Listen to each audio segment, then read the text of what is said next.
네, 보신 것처럼 김건희 씨가 통일교 측으로부터 받은 샤넬 가방 등이 법정에서 처음으로 공개됐습니다. 재판에서 어떤 내용들이 나왔는지 이고은 변호사와 관련 내용 짚어보겠습니다. 어서 오십시오. 안녕하세요. 네. 자, 샤넬 가방과 목걸이 실물이 법정에서 공개됐습니다. 재판부가 장갑을 끼고 직접 들여다봤다고 하는데 반응이 어땠습니까?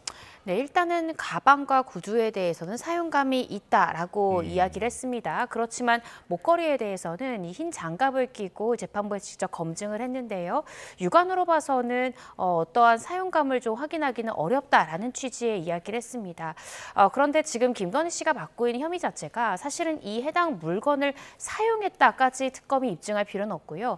이 해당 물품들을 수수했다, 받았다. 이 부분이 결국 쟁점이기 때문에 재판부에서 실질적으로 이것이 사용감까지 남을 정도로 현저하게 수수했고 사용했는가 이 부분을 확인하기 위해서 직접 검증을 실시했던 것이 아닌가 싶고요. 예. 이런 부분들이 흔하진 않지만 사실은 이 재판 과정 중에 해당 증거 물품에 대해서 검증을 하는 경우가 덜어 있습니다. 그래서 실질적으로 김건희 씨가 일부 물품에 대해서 수수 사실 그 자체를 부인하기 때문에 재판부에서는 해당 물건을 직접 좀 검증하고 싶다라는 취지를 특검에 전달했고 특검도 해당 물건을 직접 가지고 나와서 검증 절차를 시행한 것이 아닌가 싶습니다. 예, 가방과 구두는 사용감이 있었다라고 그 재판부가 판단했다고 하는데 그렇다면 수수 심증에는 무게가 좀 더 실리는 상황이다 이렇게 보면 될까요? 네, 그렇습니다. 그렇지만 이제 고가의 샤넬 가방 같은 경우에는 김건희 씨도 수수했다라는 점은 인정을 하고 있으니까요. 그런데 수수를 넘어서서 상당히 사용감까지 있다라고 이야기를 했고 재판부에서 굉장히 구체적으로 봤어요. 그 안에 어떠한 인증서가 있다든지 또 이 내부에 비닐이 벗겨져 있는지 또 계속해서 씌어져 있는지 이런 부분까지 세세히 봤기 때문에 사용감의 흔적이 있었다라는 것은 수수를 넘어서서 오랜 기간 동안 착용을 했을 그 가능성까지 재판부가 고려해 볼 수 있는 그런 부분이다라는 생각이 듭니다. 예. 자, 그런데 김건희 씨는 유독 그라프 목걸이에 대해서는 수수 사실을 인정하지 않고 있습니다. 왜 그런 걸까요? 현재 김건희 씨가 받고 있는 혐의는 알선수재 혐의입니다. 왜냐하면 김건희 씨는 공무원 신분이 아니기 때문인데요. 김건희 씨에게 뇌물죄를 적용하려면 결국 윤 전 대통령을 조사해서 윤석열 전 대통령과 김건희 씨가 공모관계가 있었다, 공범관계로 나아가야만 뇌물죄로 적용을 할 수 있습니다. 알선수재죄 같은 경우에도 형량을 결정함에 있어서 이 받았던 금액의 가액이 굉장히 중요한데요. 이 샤넬 가방보다는 그라프 목걸이가 5천만 원을 훨씬 더 상회하기 때문에 고가의 물건이기 때문에 알선수재 혐의에서도 형량을 줄이기 위해서는 고가의 물품 많은 일부 무죄를 받아야 한다라는 전략으로 보여지고요. 또 김건희 씨의 조사 이후에 윤 전 대통령 조사까지도 김건희 특검팀에서 지금 예정을 하고 있는데요. 조사 후에 김건희 씨에 대한 죄명 자체가 뇌물죄로 바뀔 가능성이 있습니다. 뇌물죄 같은 경우에는 수수한 가액이 3천만 원을 넘을 경우에 특가법상 가중처벌이 되고요. 특히 5천만 원이 넘을 경우에 그 형량 자체가 대단히 올라갑니다. 그래서 이런 것들을 고려해서 1,000만 원 단위의 샤넬백을 받았다라는 것과 한 번에 5천만 원을 넘은 금액을 받은 것은 특가법상 적용되는 이 처벌 수위가 확연히 다르기 때문에 이런 것들을 고려해서 고가의 목걸이만큼은 사용감이 적다는 것은 실제 착용을 했다면 김건희 씨가 잘 알 것이기 때문에 이런 부분을 고려해서 이 목걸이 부분만큼은 수수를 부인하는 것이 아닌가 싶습니다. 예, 3천만 원 이상 또는 5천만 원 이상 이렇게 그 가액이 올라가면 가중처벌을 받는다라고 말씀하셨는데 사실 지금까지 알려진 그런 물건들의 가격만 다 합쳐봐도 수억 원이 될 정도인데 그렇다면 특검은 각각의 대가성을 밝히는데 이제 힘을 모아야겠군요. 네, 그렇습니다. 각각 물품이요. 받은 경로도 다 다양합니다. 지금 보시는 것처럼 통일교의 현안을 해결해주기 위해서 넘어갔던 이 고가의 물품들도 있고요. 또 서희건설 측에서 자신의 사위의 인사청탁을 위해서 넘어갔던 고가의 물품들도 있어서요. 이 각각 물품에 대한 대가성도 규명을 해야 되고 더 중요한 것은 윤 전 대통령을 빠르게 수사해서 공모관계가 인정된다면 뇌물죄로 제명을 변경하는 공소장 변경 절차가 지금 현재 필요한 상황이라서요. 아마 조만간 특검팀에서 윤 전 대통령 조사 후에 이 뇌물죄로의 공소장 변경 여부에 대한 결정을 조만간 하지 않을까 싶습니다. 예. 자, 그리고 통일교와 김건희 씨의 징검다리였던 건진법사 재판에 나와서 이 김건희 씨에게는 불리한 진술을 하고 있는 상황인데 그 김 씨의 부탁으로 거짓말을 했던 것이다라고까지 얘기를 했더라고요. 예, 어떤 내용이었습니까? 네, 그렇습니다. 지금 건진법사 전성배 씨가요, 자신의 진술을 크게 틀고 있습니다. 그러니까 특검 측에서 어떻게 생각하면 끌어내고자 하는 이야기들을 다수하고 있고요. 김건희 씨에게는 불리한 진술들을 내놓고 있습니다.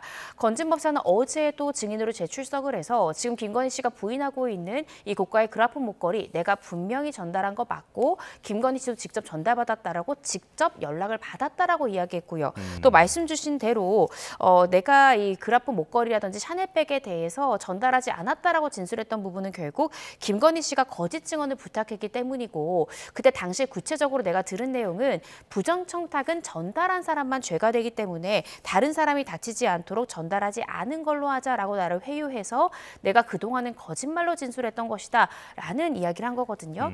아마 자신의 재판에서 형량을 좀 감경시킬 의도일 수도 있고요.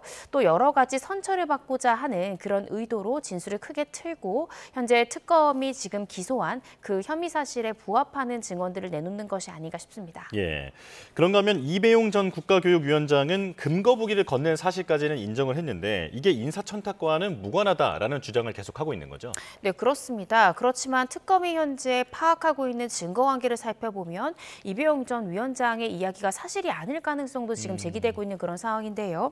일단은 구체적으로 특검팀은 이 전 위원장이 김건희 씨에게 금거북이를 건넨 시점 자체를 2022년 4월 26일 김건희 씨의 자택에서 이 금거북이가 넘어갔다라고 보고 있습니다. 그런데 금거북이가 교부되기 전에 사전 작업이 있었다라고 특검은 의심하고 있는데요. 그해 4월 12일에 서울 은평구에 있는 이 진관사에서 김건희 씨에게 이 국교위원장의 자격과 역할이 기재되어 있는 인사 자료를 먼저 건네고 그 다음에 금거북이가 넘어갔고 그 이후에도 관련된 그 위원장의 직무 관련한 적격성 관련한 문서들도 다수 넘어갔기 때문에 결국 이 금거북이 같은 경우에는 이배용 씨가 부인한다 하더라도 결국 인사청탁의 대가로서 넘어간 것이 아니냐라는 그 해당 물품이 넘어가기 직전과 직후 상황에 대해서 꽤나 자세한 물증을 확보한 상황이어서요. 좀 더 지켜봐야 되겠지만 현재 이배용 전 위원장 같은 경우에는 참고인 신분이지만 조만간 피의자 신분으로 전환이 될 수 있는 그런 상황이다라는 생각이 듭니다. 예. 그리고 어제는 재판보다 더 크게 주목받은 게 김건희 씨의 보석 신문이었는데 김건희 씨 측은 건강 이상을 주장을 하면서 전자발찌 착용까지도 수용하겠다. 그야말로 보석 그 신문에 올인을 하는 전략을 폈다고요? 네, 그렇습니다. 그렇지만 사실은 이것만으로 과연 보석이 인용될 것인가? 보석 인용 여부에는 그렇게 크게 영향을 미칠 주장은 아니라고 생각이 드는데요. 통상 구속된 피고인을 보석을 인용하는 경우에 전자발찌 부착을 시키는 것은 통상적입니다. 그리고 휴대전화를 사용하지 않는다든지 다른 참고인과 접촉하지 않겠다는 것은 김건희 씨가 먼저 요구하지 않더라도 인용될 경우 통상적으로 부여되는 부가처분이라는 점에서 그 부분을 재판부가 크게 고려하진 않을 것 같고요. 다만 이러한 부가처분을 내린다 하더라도 내가 성실히 이행하겠다라는 정도의 의지 표현이지 않을까 싶습니다. 예. 자, 그런데 또 특검이 혐의와는 관계없는 불륜 의혹까지 펼치면서 여론전을 하고 있다라고 비판을 했는데 그러니까 지금 지명수배가 된 그 이 씨와의 관계를 여론에 흘려서 지금 불리한 여론을 조성하고 있다 이런 얘기잖아요. 네, 그렇습니다. 그 이 씨와의 관계를 특검이 마치 불륜인 것처럼 부적절한 관계인 것처럼 프레임을 만들어서 나를 좀 곤란하게 만들고 과도한 수사와 재판을 받게 했던 것이 아니냐라는 이야기를 하고 있는 것인데요. 이와 동시에 또 김건희 씨가 주장했던 바는 3개의 특검이 동시에 가동이 돼서 부부 모두를 구속한 상황이다. 따라서 이러한 부분들이 너무나 가혹한 수사와 재판이기 때문에 내가 건강 상태까지 고려한다면 불구속 상태에서 재판받아야 되는 것이 상당하다라는 주장입니다. 이 구속을 유지하는 것에 대한 상당성이 과연 있는가 이 부분에 대한 쟁점을 노리기 위한 주장인 것으로 보여지는데요. 재판부에서는 이 부분도 고려할 것이고 그렇지만 더욱 중요한 것은 특검에서 이야기하고 있는 지금 중요 참고인들에 대해서 접촉이 일어나고 있고 특히 김건희 씨를 보좌했던 2명의 행정관들이 지난 8월에서 10월 김건희 씨를 직접 접견했다는 거죠. 접견은 했는데 수사와 재판에는 불출석하고 있는 그 참고인들의 어떤 행위 태양을 볼 때 만약에 김건희 씨를 보석했을 경우에는 계속해서 참고인들의 진술을 회유한다든지 출석을 막는다든지 이런 인적 증거를 소멸시킬 수 있는 그런 가능성이 있다는 점까지 주장하고 있어서 사실상 보석이 인용되기는 좀 어려운 상황이지 않을까 싶습니다. 예. 자, 윤석열 전 대통령 얘기도 보겠습니다. 김건희 특검팀이 24일에 김건희 씨를 조사하고 그리고 26일에는 윤 전 대통령을 부르기로 했는데 공직선거법 위반 이 내용이 출석 요구서에 적혀 있다고 하더라고요. 그렇다면 조금 전에 설명해 주신 그 김건희 씨가 받은 각종 명품들과의 관계를 추궁을 하겠군요.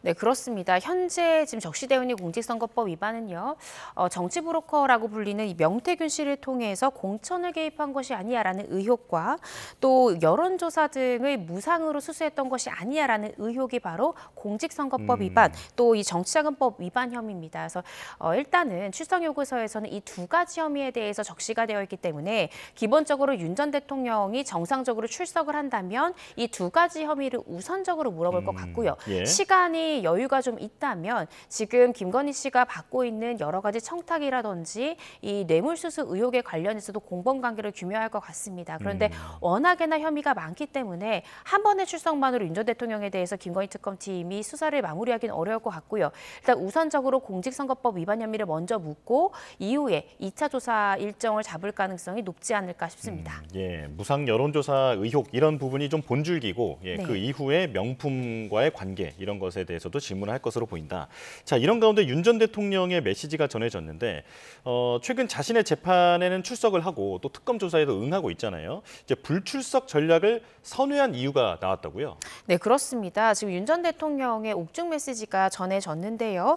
구치소에서 여러분 힘내십시오. 저는 끄떡없다라는 취지의 메시지를 내놨고 재판에 출정을 해서 진실의 빛으로 거짓을 밝히겠다. 또 무너진 법치를 공의로 바로 세우는 게 제가 해야 할 투쟁이다라는 등으로 자신이 재판에서 적극적으로 출정을 해서 내가 억울한 부분을 밝히겠다라고 이야기를 했거든요. 따라서 재판에도 적극적으로 출석할 것 같고요. 또 수사에서도 적극적으로 임해서 본인이 억울한 부분이 있다면 내가 항변하겠다라는 의지의 표현으로 읽힙니다. 예. 그리고 오늘 윤 전 대통령 내란 사건 재판에 홍장원 전 국정원 1차장이 증인으로 출석하지 않습니까? 그렇다면 윤 전 대통령이 홍 전 차장을 직접 신문할 수도 있는 겁니까? 네, 그렇습니다. 사실 윤 전 대통령 계속해서 적극적으로 재판에 출석하고 있고요. 심지어는 증인신문에서 본인이 직접 질의하기도 했습니다. 지난 헌재에서도요. 홍장원 전 차장에 대해서 윤 전 대통령이 직접 신문하기도 했던 것으로 전 기억을 하는데 아마 자신에게 불리한 진술을 다수 내놓을 수 있는 증인이기 때문에 홍장원 전 차장에 대해서도 윤 전 대통령이 특히 이 두 사람이 그 계엄 당시에 나눴던 통화 내용에 대해서 서로 진술이 상충하는 부분들에 대해서 구체적으로 신문할 가능성이 상당히 높지 않을까 싶습니다. 네, 알겠습니다. 여기까지 말씀 듣겠습니다. 이고은 변호사와 함께했습니다. 고맙습니다.